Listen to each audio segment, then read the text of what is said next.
ಜಮ್ಮು ಕಾಶ್ಮೀರದಲ್ಲಿ ಇನ್ನೂ ಸಹಿತ ಉಗ್ರರ ನೆಲೆಯನ್ನ ಹುಡುಕುವಂತಹ ಕೆಲಸ ಸೇನೆ ಮಾಡ್ತಾ ಇದೆ. ಮತ್ತೆ ಅದರ ಜೊತೆಗೆ ಕರ್ನಾಟಕದವರಿಗೂ ಸಹಿತ ಉಗ್ರರ ನೆಲೆಗಳನ್ನ ಮತ್ತೆ ಯಾವ ರೀತಿಯಾಗಿ ಆಪರೇಟ್ ಆಗ್ತಾ ಇತ್ತು ಅನ್ನುವಂತಹ ವಿಚಾರಗಳನ್ನ ಏನಂದ್ರೆ ನ್ಯೂಸ್ ಫಸ್ಟ್ ನಿಮ್ಮ ಮುಂಗಡೆ ಇಡುವಂತಹ ಕೆಲಸವನ್ನ ಮಾಡ್ತಾ ಇದೆ. ಹಾಗಾಗಿ ಗ್ರೌಂಡ್ ರಿಪೋರ್ಟ್ ಕೆಲಸಕ್ಕೆ ಕೊಡುವಂತಹ ಕೆಲಸವನ್ನ ಮಾಡ್ತೀನಿ. ನಾನೀಗ ಸದ್ಯ ನಿಂತಿರುವಂತಹ ಸ್ಥಳ ಟ್ರಾಲ್. ಈ ಒಂದು ಟ್ರಾಲ್ ಪ್ರದೇಶದಲ್ಲಿ ಮೊನ್ನೆ 3 ಜನ ಉಗ್ರನ ಹೊಡೆದಕ್ಕುವಂತಹ ಕೆಲಸವನ್ನ ಮಾಡಿತ್ತು. ಮತ್ತೆ ಅವರು ಯಾವ ಕಡೆಯಿಂದ ಬಂದ್ರು, ಹೇಗೆ ಮನೆಗಳ ಎಂಟ್ರಿಯನ್ನ ಕೊಟ್ಟರು ಅನ್ನುವಂತಹ ವಿವರನ್ನ ಕೊಡ್ತಾ ಹೋಗ್ತೀನಿ ನಿಮ್ಗೆ ಎದುರುಗಡೆ ಕಾಣಿಸ್ತಾ ಇದೆಯಲ್ಲ, ಎದುರುಗಡೆ ಕಾಣಿಸ್ತಾ ಇರುವಂತಹ ಗುಡ್ಡಗಾಡಿನ ಪ್ರದೇಶ. ಈ ಒಂದು ಪ್ರದೇಶ ಏನಿದೆ, ಈ ಪ್ರದೇಶದಲ್ಲಿ ಅವರು ಅವಿತ್ಕೊಂಡು ಕೂತ್ಕೊಂಡಿದ್ರು. ಸುಮಾರು 4 ರಿಂದ 5 ದಿವಸಗಳ ಕಾಲ ಈ ಗುಡ್ಡದಲ್ಲೇ ಏನಂತಂದ್ರೆ ಅವರು ಕೂತ್ಕೊಂಡಿದ್ರು. ತದನಂತರ ನೇರವಾಗಿ ಅವರು ಈ ಒಂದು ಟ್ರಾಲ್ ಪ್ರದೇಶಕ್ಕೆ ಈ ರಸ್ತೆ ಮೂಲಕವಾಗಿ ಎಂಟ್ರಿಯನ್ನ ಕೊಡ್ತಾರೆ. ರಾತ್ರಿ 2 ಗಂಟೆ ಸುಮಾರಿಗೆ ಈ ರಸ್ತೆ ಮೂಲಕವಾಗಿ ಎಂಟ್ರಿ ಕೊಡುವಂತಹ ಆ 3 ಜನ ಉಗ್ರರು ನೇರವಾಗಿ ಅವರು ಎಂಟ್ರಿಯನ್ನ ಕೊಡುವಂತದ್ದು ಈ ಒಂದು ಗ್ರಾಮ ಏನಿದೆ, ಈ ಟ್ರಾಲ್ ಅನ್ನುವಂತಹ ಪ್ರದೇಶ ಏನಿದೆ. ನಾನು ಹೋಗುವಂತಹ ರಸ್ತೆ ನಿಮಗೆ ತೋರಿಸ್ತಾ ಹೋಗ್ತೀನಿ ಬನ್ನಿ. ಈ ರಸ್ತೆ ಮೂಲಕವಾಗಿ ಅವರು ಎಂಟ್ರಿಯನ್ನ ಕೊಡ್ತಾರೆ. ಎಂಟ್ರಿಯನ್ನ ಕೊಟ್ಟು ಮಧ್ಯರಾತ್ರಿ 2 ಗಂಟೆಗೆ ಅವರು ಯಾವಾಗ ಈ ಒಂದು ಗ್ರಾಮಕ್ಕೆ ಬರ್ತಾರೆ, ಬಂದ ತಕ್ಷಣವೇ ಇಲ್ಲಿರುವಂತಹ ಇಂಟೆಲಿಜೆನ್ಸ್ ಮಾಹಿತಿ ಕೊಡುತ್ತೆ. ಇಲ್ಲಿರುವಂತವರಿಗೆ ಸ್ಪೆಷಲ್ ಆಗಿ ಏನಂದ್ರೆ ಈ ಒಂದು ಗ್ರಾಮದಲ್ಲಿ ಬರುವಂತಹ ಲೆಕ್ಕಾಚಾರ ಇತ್ತು. ಮುಂಚಿತವಾಗಿ ಅಂತ ಪ್ರಿಪರೇಷನ್ ಮಾಡ್ಕೊಂಡಿರ್ತಕ್ಕಂತಹ ಸ್ನೇಹನಿಗೆ ಯಾವಾಗ ಇನ್ಫಾರ್ಮೇಶನ್ ಬರುತ್ತೆ, ಬಂದ ತಕ್ಷಣವೇ ಅವರು ಎಂಟ್ರಿಯನ್ನ ಕೊಡುವಂತದ್ದು. ಇಲ್ಲಿ ಕಾಣಿಸ್ತಾ ಇರುವಂತಹ 2 ಮನೆಗಳು. ಈ ಒಂದು 2 ಮನೆಗಳಲ್ಲಿ ಅವರು ಏನಂದ್ರೆ ಅವಿತ್ಕೊಂಡು ಕೂತ್ಕೊಳ್ತಾರೆ. ಅವ್ರು ಬಂದು 3 ಗಂಟೆಗೆ ಎಂಟ್ರಿಯನ್ನ ಕೊಟ್ಟಂತಹ ಸಂದರ್ಭದಲ್ಲಿ ಆ 3 ಗಂಟೆಗೆ ನೇರವಾಗಿ ಸೇನೆ ಎಂಟ್ರಿ ಕೊಡುತ್ತೆ. ಒಟ್ಟು 600 ಜನರಿರುವಂತಹ ಸೇನೆ, ಅದರಲ್ಲಿ CRPF ಆಗಿರ್ಬೋದು, ಅದ್ರ ಜೊತೆಗೆ ರಾಷ್ಟ್ರೀಯ ರೈಫಲ್ಸ್ ಆಗಿರ್ಬೋದು, ಅದ್ರ ಜೊತೆಗೆ ಸ್ಪೆಷಲ್ ಆಪರೇಷನ್ ಗ್ರೂಪ್, ಈ 3 ತಂಡಗಳು ಫಸ್ಟ್ ಎಂಟ್ರಿಯನ್ನ ಕೊಟ್ಟು, ಫಸ್ಟ್ CRPF 110 ಬೆಟಾಲಿಯನ್ ಎಂಟ್ರಿಯನ್ನ ಕೊಟ್ಟು ಇಡೀ ಮನೆಯನ್ನ ಏನಂದ್ರೆ ಸಂಪೂರ್ಣವಾಗಿ ಸುತ್ತುವರಿಯುವಂತಹ ಕೆಲಸವನ್ನ ಮಾಡ್ತವೆ. ಸಂಪೂರ್ಣವಾಗಿ ಸುತ್ತುವರಿಸಿಕೊಂಡು ತದನಂತರ ರಾಷ್ಟ್ರೀಯ ರೈಫಲ್ಸ್ ಬಂದು ಈ ಮನೆಯ ಮುಂಭಾಗದಲ್ಲಿ ಅಂದ್ರೆ ಇದೇನು ನಿಮ್ಗೆ ಗದ್ದೆ ತರ ಕಾಣಿಸ್ತಾ ಇದೆಯಲ್ಲ, ಈ ಗದ್ದೆಯನ್ನ ಘೇರಾವ್ ಹಾಕುವಂತಹ ಕೆಲಸವನ್ನ ಮಾಡ್ತವೆ. ಈ ಗದ್ದೆಯನ್ನ ಘೇರಾವ್ ಹಾಕುವಂತಹ ಕೆಲಸವನ್ನ ಮಾಡಿ ಆ ಎದುರುಗಡೆ ಕಾಣಿಸ್ತಾ ಇರುವಂತಹ ಮನೆ ಇದೆಯಲ್ಲ, 2 ಅಂತಸ್ತಿನ ಮನೆ, ಆ ಮನೆಯಲ್ಲೇ ಕೂತ್ಕೊಂಡು ಅಂದ್ರೆ ಉಗ್ರರನ್ನ ಕಾರ್ಯಾಚರಣೆ ಮಾಡುವಂತಹ ಕೆಲಸವನ್ನ ಮಾಡ್ತಾರೆ. ಮೊದಲು ಆರಂಭಿಕ ಹಂತಗಳಲ್ಲಿ ಒಳಗಡೆಯಿಂದ ಗುಂಡಿನ ದಾಳಿ ನಿರಂತರವಾಗಿ ಸ್ಟಾರ್ಟ್ ಆಗುತ್ತೆ. ಬೆಳಗಿನ ಜಾವ 5 ಗಂಟೆವರೆಗೂ ಸಹಿತ ಗುಂಡಿನ ದಾಳಿ ಆಗುತ್ತೆ. ಅದಾದ್ಮೇಲೆ ಇಬ್ರು ಆ ಮನೆಯಲ್ಲಿದ್ರೆ, ಈಗ ಇನ್ನೊಂದು ಮನೆ ಕಾಣಿಸ್ತಾ ಇದೆಯಲ್ಲ ನಿಮ್ಗೆ, ಅದ್ರ ಹಿಂಭಾಗದಲ್ಲಿರುವಂತದ್ದು, ಈ ಮನೆಯಲ್ಲಿ ಒಬ್ಬ ಉಗ್ರ ಕೂತ್ಕೊಂಡಿರ್ತಾನೆ. ಈ 3 ಜನರನ್ನ 2 ಮನೆಗಳಲ್ಲಿ ಹತ್ಯೆ ಮಾಡುವಂತಹ ಕೆಲಸ ಸೇನೆ ಮಾಡುತ್ತೆ.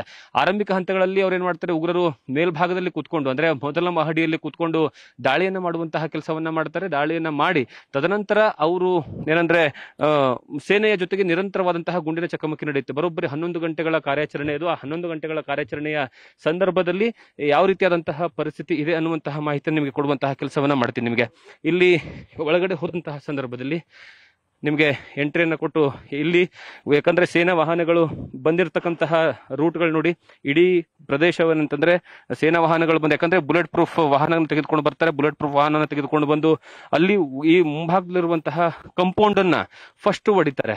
ಕಂಪೌಂಡ್ ಅನ್ನ ಹೊಡೆದು, ಯಾಕಂದ್ರೆ ಈ ಕಂಪೌಂಡ್ ಬಹಳಷ್ಟು ಎತ್ತರದಲ್ಲಿ ಇರುತ್ತೆ, ಸುಮಾರು 6 ಅಡಿಯಷ್ಟು ಎತ್ತರದ ಕಂಪೌಂಡ್ ಇರುತ್ತೆ. ಆ ಕಂಪೌಂಡ್ ಹಿಂಭಾಗದಲ್ಲಿ ಮನೆ, ಆ ಮನೆಯ ಒಳಗಡೆ ಕೂತ್ಕೊಂಡಿದ್ರೆ ದಾಳಿನ ಮಾಡ್ತಾ ಇದ್ರು.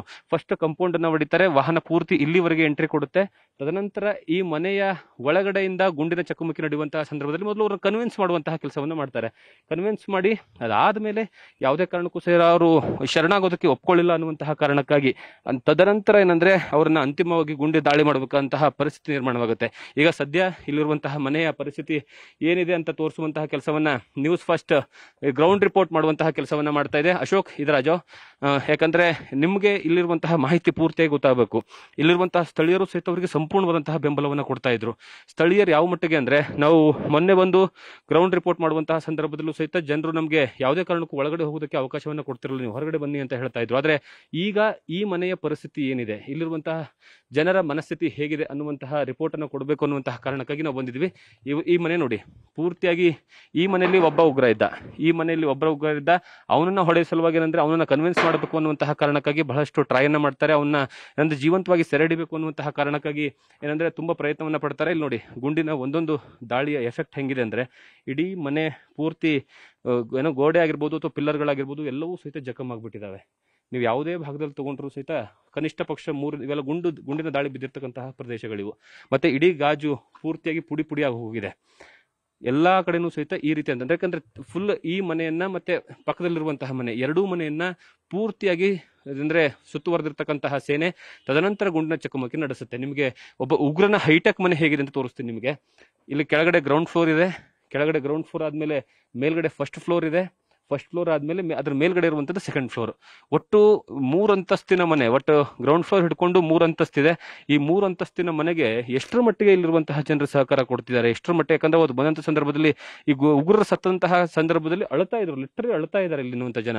ಅವ್ರನ್ನ ಯಾಕೆ ಹೊಡೆದಕ್ದ್ರಿ ಅನ್ನುವಂತಹ ಪ್ರಶ್ನೆಯನ್ನ ಮಾಡ್ತಾ ಇದ್ರು. ಈ ಇತ್ತೀಚೆಗೆ ಕಟ್ಟಿರ್ತಕ್ಕಂತಹ ಮನೆ ಅಂತ ಇದು, ಕಳೆದ 1.5 ವರ್ಷದ ಹಿಂದೆ ಕಟ್ಟಿರ್ತಕ್ಕಂತಹ ಮನೆ. ಈ ಒಂದು ಉಗ್ರನ ಏನಿಲ್ಲ ಅಟ್ಟಹಾಸವನ್ನ ಮೆರೆತಿದ್ನಲ್ಲ, ಆ ಉಗ್ರನ ಮನೆಯನ್ನ ಇಲ್ಲಿಂದ ಮಂಘಾಮ ಅಂತ ಕೇವಲ 1 ಕಿಲೋಮೀಟರ್ ದೂರದಲ್ಲಿರುವಂತಹ ಒಂದು ಗ್ರಾಮ ಇದೆ. ಆ ಗ್ರಾಮದಲ್ಲಿ ಅವನು ಏನಂದ್ರೆ ಮನೆಯನ್ನ ಕಟ್ಕೊಂಡಿದ್ದ. ಆದ್ರೆ ಅವರ ತಂದೆ ಶಿಕ್ಷಕ. ಅಂತಹ ಶಿಕ್ಷಕನ ಮನೆ ಸಂಪೂರ್ಣವಾಗಿ ಒಡೆದಾಕ್ತಾರೆ ಯಾವಾಗ ಪೆಹಲ್ಗಾಮ್ ದಾಳಿ ಆಗುತ್ತೆ. ಅದಾದ ಮೇಲೆ ಈ ಮನೆಗೆ ಬಂದು ಉಳ್ಕೋತಾನೆ. ಈ ರೀತಿಯಾದಂತಹ ಒಂದು ಒಟ್ಟು 3 ಮನೆಗಳಿದಾವಂತೆ. ಆ 3 ಮನೆಗಳನ್ನ ಸಹಿತ ಡೆಮೊಲಿಷ್ ಮಾಡುವಂತಹ ಕೆಲಸವನ್ನ ಮಾಡಾಗಿತ್ತು. ಇಂತಹ ಹೈಟೆಕ್ ಮನೆಗಳು, ಯಾಕಂದ್ರೆ ಅವರು ಪ್ರತಿದಿನವೂ ಸಹಿತ ಒಂದೊಂದು ಕಡೆಗೆ ಸ್ಥಳವನ್ನ ಬದಲಾವಣೆ ಮಾಡುವಂತಹ ಕೆಲಸವನ್ನ ಮಾಡ್ತಿದ್ರು. ಸ್ಥಳವನ್ನ ಯಾವುದೇ ಕಾರಣಕ್ಕೂ ಒಂದು ಕಡೆಗೆ ಇರ್ತಾ ಇರಲಿಲ್ಲ. ಯಾಕಂದ್ರೆ ಪೊಲೀಸರಿಗಾಗಿರ್ಲಿ ಅಥವಾ ಏನಂದ್ರೆ ಮಿಲಿಟರಿಗಾಗಲಿ ಈ ಉಗ್ರನ ಚಟುವಟಿಕೆ ಮೇಲೆ ನಿಗಾ ಇಡುವಂತಹ ಕೆಲಸವನ್ನ ಮಾಡ್ತಾ ಇದ್ರಲ್ಲ, ಆ ಕಾರಣಕ್ಕಾಗಿ ಏನಂದ್ರೆ ಅವನು ಸ್ಥಳ ಬದಲಾವಣೆ ಮಾಡೋದು, ಒಂದು ಕಡೆ ಮನೇಲಿದ್ರೆ ಮತ್ತೊಂದು ಬಾರಿ ಗುಡ್ಡಗಾಡಿನ ಪ್ರದೇಶದಲ್ಲಿ ಇರೋದು, ಮತ್ತೊಂದು ಕಡೆಗೆ ಏನಂದ್ರೆ ಮತ್ತೊಂದು ಸಂದರ್ಭದಲ್ಲಿ ಅಂದ್ರೆ ಬೇರೆ ಕಡೆಗೆ ಅವರ ರಿಲೇಟಿವ್ಸ್ ಗಳ ಮನೆಯಲ್ಲಿ ಇರುವಂತದ್ದು. ಈ ರೀತಿಯಾಗಿ ಸ್ಥಳೀಯರು ಸಹಿತ ಅವರಿಗೆ ಎಷ್ಟರ ಮಟ್ಟಿಗೆ ಸಪೋರ್ಟ್ ಅನ್ನ ಕೊಡ್ತಾ ಇದ್ರು ಅಂದ್ರೆ, ಅವನು ಬಂದಂತಹ ಸಂದರ್ಭದಲ್ಲಿ ಅವರಿಗೆ ಐಷಾರಾಮಿಯ ಜೀವನ ನಡೆಸುವ ಸಲುವಾಗಿ ಎಲ್ಲಾ ರೀತಿ ವ್ಯವಸ್ಥೆಗಳನ್ನ ಮಾಡ್ಕೊಡ್ತಾ ಇದ್ರು. ಇಲ್ಲಿ ನೋಡಿ, ಇಲ್ಲೂ ಸಹಿತ ಅಂದ್ರೆ ಈ ಮನೆ ಮೇಲೆ ಅತಿ ಹೆಚ್ಚಿನ ಗುಂಡಿನ ದಾಳಿ ಆಗುತ್ತೆ. ಕಾರಣ ಏನು ಅಂದ್ರೆ, ಈ ಮನೆಯ ಒಳಗಡೆ ಕೂತ್ಕೊಂಡಿರ್ತಕ್ಕಂಥವ್ರನ್ನ ಮೊದಲು ಏನಂದ್ರೆ ಹತ್ಯೆನ ಮಾಡ್ಲಾಗತ್ತೆ. ಇವು ಒಳಗಡೆ ಇದ್ದವರು, ಈ ಮನೇಲಿ ಇದ್ದವರು 2 ಜನ, ಆ 2 ಜನರನ್ನ ಹತ್ಯೆ ಮಾಡಿ 3ನೇ ವ್ಯಕ್ತಿಗಾಗಿ ಬಹಳಷ್ಟು ಪ್ರಯತ್ನವನ್ನ ಮಾಡ್ತಾರೆ. ಆ 3ನೇ ವ್ಯಕ್ತಿಗೆ ಕನ್ವಿನ್ಸ್ ಮಾಡಿ ಅವನ ತಾಯಿ ಮತ್ತೆ ತಂಗಿಯ ಜೊತೆ ಮಾತನಾಡೋದಕ್ಕೆ ಅವಕಾಶವನ್ನ ಕೊಡ್ತಾರೆ. ಯಾಕಂದ್ರೆ ಇನ್ನೂವರೆಗೂ ಸಹಿತ ಪೆಹಲ್ಗಾಮ್ನಲ್ಲಿ ನಡೆದಿರ್ತಕ್ಕಂತಹ, ಬೈಸನ್ ವ್ಯಾಲಿ ನಡೆದಿರ್ತಕ್ಕಂತಹ 4 ಜನ ಉಗ್ರರ ಒಂದು ಕಿಂಚಿತ್ತು ಸಹಿತ ಮಾಹಿತಿ ಗೊತ್ತಾಗ್ತಾ ಇಲ್ಲ. ಅವರ ಜೊತೆ ಈ ಉಗ್ರರು ಇದ್ರು, ನಿರಂತರವಂತಹ ಸಂಪರ್ಕದಲ್ಲಿ ಇದ್ರು. ಒಂದು ವೇಳೆ ಜೀವಂತವಾಗಿ ಹಿಡಿದಿದ್ದೇ ಆದ್ರೆ ಅವ್ರನ್ನ, ಆ ಮೂಲಕವಾಗಿ ಆದ್ರೂ ಅವ್ರನ್ನ 4 ಜನರನ್ನ ಅಂದ್ರೆ ಮೂಲ ಕೃತ್ಯ ನಡೆಸಿದ್ದವ್ರಂತರನ್ನ ಹಿಡಿಬಹುದು ಅನ್ನುವಂತಹ ಲೆಕ್ಕಾಚಾರದಲ್ಲಿ ಇತ್ತು. ಆದ್ರೆ ಅವನನ್ನ ಎಷ್ಟೇ ಸರಿ ಕನ್ವಿನ್ಸ್ ಮಾಡೋದು, ಸುಮಾರು 2 ಗಂಟೆಗಳ ಕಾಲ ಅವನಿಗೆ ಫ್ಯಾಮಿಲಿ ಜೊತೆ ಮಾತನಾಡೋದಕ್ಕೆ ಅವಕಾಶ ಕೊಟ್ಟರು ಸಹಿತ ಅವನು ಒಪ್ಕೊಳ್ಳಿಲ್ಲ. ಆ ಕಾರಣಕ್ಕಾಗಿ ಅಂತಿಮವಾಗಿ ಅವನ್ನ ಹತ್ಯೆ ಮಾಡಬೇಕಾದಂತಹ ಪರಿಸ್ಥಿತಿ ನಿರ್ಮಾಣವಾಗುತ್ತೆ. ನಿಮ್ಮ ಅಶೋಕ್ ಇದ್ರಾಜೋ ಅಂದರ್ ಕದಿಕಾವ್, ಇಲ್ಲಿ ಒಳಗಡೆ ಇರುವಂತಹ ಪರಿಸ್ಥಿತಿ ನೋಡಿ ಇವಾಗ್ಲೂ ಸಹಿತ ಹೇಗಿದೆ ಅಂತ. ಈ ಮನೆಯ ಮುಂಭಾಗದಲ್ಲಿ ಅಂದ್ರೆ ಪೂರ್ತಿಯಾಗಿ ಕ್ಲೋಸ್ ಅನ್ನ ಮಾಡಲಾಗಿದೆ, ಯಾವುದೇ ಕಾರಣಕ್ಕೂ ಒಳಗಡೆ ಯಾರಿಗೂ ಬಿಡ್ತಾ ಇಲ್ಲ. ಆದ್ರೆ ಒಳಗಡೆ ಇರುವಂತಹ ವಿಜುವಲ್ಸ್ ಅನ್ನ ನಿಮಗೆ ತೋರಿಸೋದಕ್ಕೆ ಪ್ರಯತ್ನವನ್ನ ಪಡ್ತೀನಿ. ಇವಾಗ್ಲೂ ಸಹಿತ ದಾಳಿ ಆದ ನಂತರ 2 ದಿವಸದ ನಂತರ ಹೇಗಿದೆ ಪರಿಸ್ಥಿತಿ, ಇಲ್ಲಿರುವಂತಹ ವಾತಾವರಣ ಏನಿದೆ, ಇಲ್ಲಿರುವಂತಹ ಮನೆಯಲ್ಲಿರುವಂತಹ ಪರಿಸ್ಥಿತಿ ಏನಿದೆ ಅಂತ ತೋರಿಸಬೇಕು ಅನ್ನುವಂತಹ ಕಾರಣಕ್ಕಾಗಿ ನ್ಯೂಸ್ ಫಸ್ಟ್ ಈ ಒಂದು ಟ್ರಾಲ್ ಅನ್ನುವಂತಹ ಗ್ರಾಮ ಏನಿದೆ, ಗ್ರಾಮಕ್ಕೆ ಬಂದು ಪ್ರತ್ಯಕ್ಷ ವರದಿಯನ್ನ ನಿಮ್ಮ ಮುಂದ್ಗಡೆ ಇಡುವಂತಹ ಕೆಲಸವನ್ನ ಮಾಡ್ತಾ ಇದೆ. ಪ್ರತಿಯೊಂದು ಗುಂಡಿನ ಹೊಡೆತದ ಪರಿಣಾಮ ಇಡೀ ಗೋಡೆಯೇ ಛಿದ್ರ ಆಗಿರುವಂತದ್ದು. ಒಟ್ಟು 14 ಜನ ಉಗ್ರರಿದ್ದಾರೆ ಅನ್ನುವಂತಹ ಮಾಹಿತಿ ಇತ್ತು. ಅದರಲ್ಲಿ ಒಟ್ಟು 6 ಜನರನ್ನ ಇಲ್ಲಿಯವರೆಗೆ ಹತ್ಯೆಯನ್ನ ಮಾಡಲಾಗಿದೆ. ಅದರಲ್ಲಿ 6 ಜನ ಮುಗಿದಾದ್ಮೇಲೆ ಇನ್ನು 8 ಜನರಿಗೋಸ್ಕರ ಕಾರ್ಯಾಚರಣೆ ನಿರಂತರವಾಗಿ ನಡೀತಾ ಇರುವಂತದ್ದು. ಆ 8 ಜನರನ್ನ ಹಿಡಿಬೇಕು ಅನ್ನುವಂತಹ ಲೆಕ್ಕಾಚಾರದಲ್ಲಿ ಈಗಾಗಲೇ ಸೇನೆ ಮತ್ತೆ ಜಮ್ಮು ಕಾಶ್ಮೀರದ ಪೊಲೀಸು, ಸ್ಪೆಷಲ್ ಆಪರೇಷನ್ ಟೀಮ್ ಎಲ್ಲರೂ ಸಹಿತ ನಿರಂತರವಾದಂತಹ ಕಾರ್ಯಾಚರಣೆಯನ್ನ ಮಾಡ್ತಾ ಇದ್ದಾರೆ. ಇವಾಗ್ಲೂ ಸಹಿತ ಏನಂದ್ರೆ ಈ ಒಂದು ಪ್ರದೇಶಗಳೇನಿದಾವೆ, ಒಟ್ಟು 4 ಜಿಲ್ಲೆಗಳಿದಾವೆ. ಆ 4 ಜಿಲ್ಲೆಗಳಲ್ಲಿ ಅನಂತನಾಗ್ ಬಹಳಷ್ಟು ಪ್ರಮುಖವಾಗಿರುವಂತದ್ದು, ಪೆಹಲ್ಗಾಮ್, ಅದಾದ್ಮೇಲೆ ಬೇರೆ ಬೇರೆ ಜಿಲ್ಲೆಗಳು, ಒಟ್ಟು 4 ಜಿಲ್ಲೆಗಳು. ಆ 4 ಜಿಲ್ಲೆಗಳಲ್ಲಿ ಗುಡ್ಡಗಾಡಿನ ಪ್ರದೇಶ ಇರುವಂತಹ ಕಾರಣಕ್ಕಾಗಿ ಇಲ್ಲಿ ಆಪರೇಷನ್ ಮಾಡೋದು ಭೌಗೋಳಿಕವಾಗಿ ಮತ್ತೆ ಇಲ್ಲಿರುವಂತಹ ವಾತಾವರಣಕ್ಕಾಗಿ ಬಹಳಷ್ಟು ಚಾಲೆಂಜ್ ಇದೆ. ಆ ಚಾಲೆಂಜ್ ಅನ್ನ ಫೇಸ್ ಮಾಡುವಂತಹ ಕೆಲಸವನ್ನ ಈಗಾಗಲೇ ಸೇನೆ ಮಾಡ್ತಾ ಇರುವಂತದ್ದು. ಕ್ಯಾಮರಾ ಪರ್ಸನ್ ಅಶೋಕ್ ಜೊತೆಗೆ Jagadish Kashampur, News First troll. News First ನಿರ್ಭೀತಿಯಿಂದ ನಿಮ್ಮ ಪರವಾಗಿ.